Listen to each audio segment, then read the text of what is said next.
Hello everyone.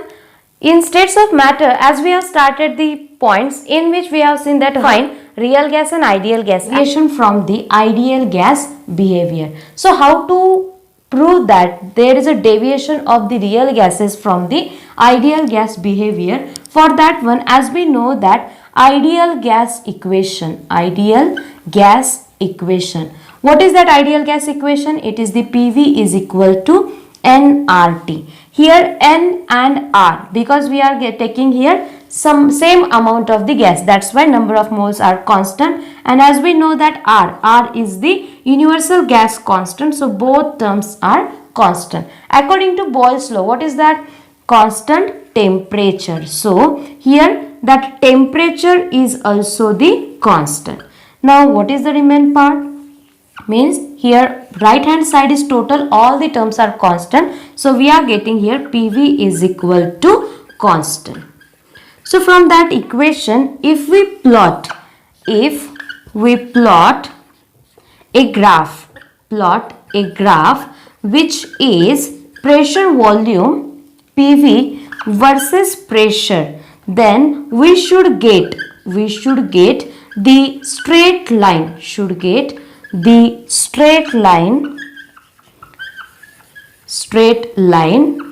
which is parallel to the x-axis, or we can say here pressure axis also. So what will be the expected graph? Now see here, expected graph is in this way. Here that gas, we are plotting the graph pressure volume versus the pressure, and this is the x-axis, this is the y-axis, and this is the expected graph for the ideal gas.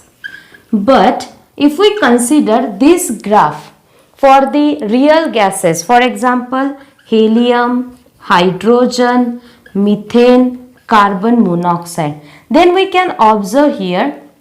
Firstly, if we draw the graph for the helium gas, we are getting the straight line, but which is increases with the pressure. This is for the helium. Second one we are getting for the hydrogen. Third one that we are getting here for the carbon monoxide, and fourth one we are getting for the CH4. So in this way we are getting the graph when we are plotted for this real gases. Why we are getting such a type of observation, or how to conclude what is the observation from this graph, that we will discuss now. So here we can say that there are the two observations. One is for the helium and hydrogen, and second one is for the methane and carbon monoxide. So first observation, which is for the helium and hydrogen. What is that observation? PV increases continuously. Here we can say that PV, it increases continuously with the increase in pressure. So here we are writing here PV increases continuously with the increase in pressure. From that one we can say that volume of the gas at any given pressure is more than the theoretical value. So what is the conclusion from this one? We can say that which indicates that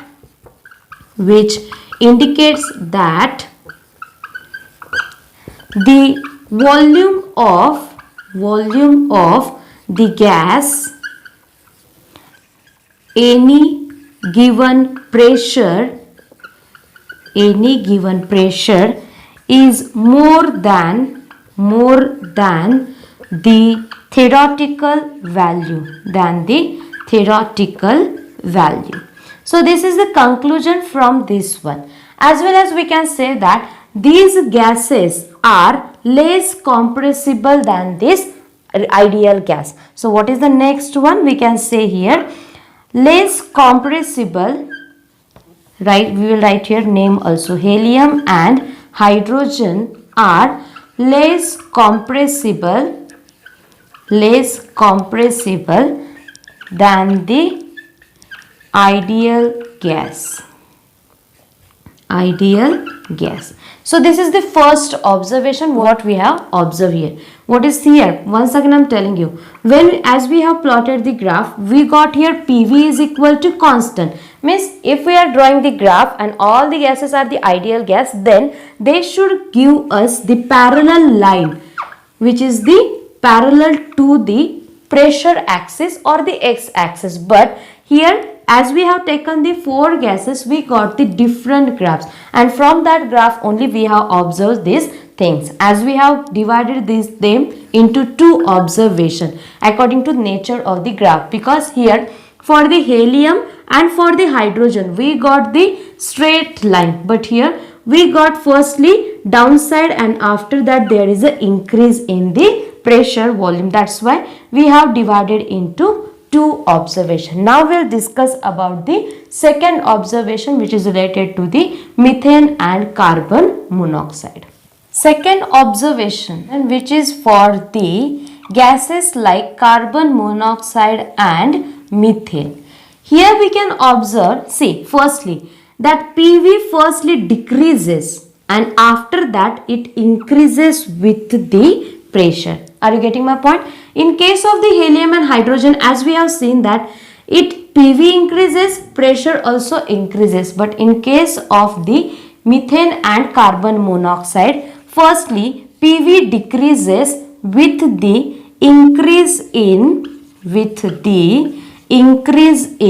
pressure and reaches to minimum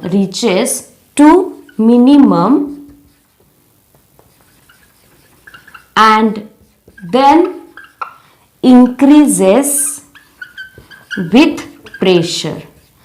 Then PV increases with pressure. See here, PV decreases with pressure, reaches to minimum, and after that PV increases with the increase in pressure. This is the first observation. Second observation, if we consider, this is the low pressure for the methane, this is the low pressure for the carbon monoxide, and this is the higher pressure for the methane and the carbon monoxide. So if we consider at lower pressure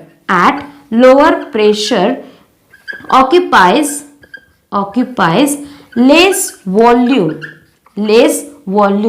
and they are more compressible. Clear to everyone? This is the case at the lower pressure. What about the at higher pressure? At higher pressure, that will be totally opposite case. Occupies more volume and are less compressible. So here from that graph we have observed these two things. In case of deviation from the ideal gas behavior, that all observation we have taken at the 0 degree Celsius. So in this way, as we have seen that in that graph, here we can say that helium and hydrogen, they shows the positive deviation, while in case of carbon monoxide and methane, they shows negative deviation firstly, and after that they shows positive deviation. So in this way we have completed that deviation from the ideal gas behavior. Thank you all of you.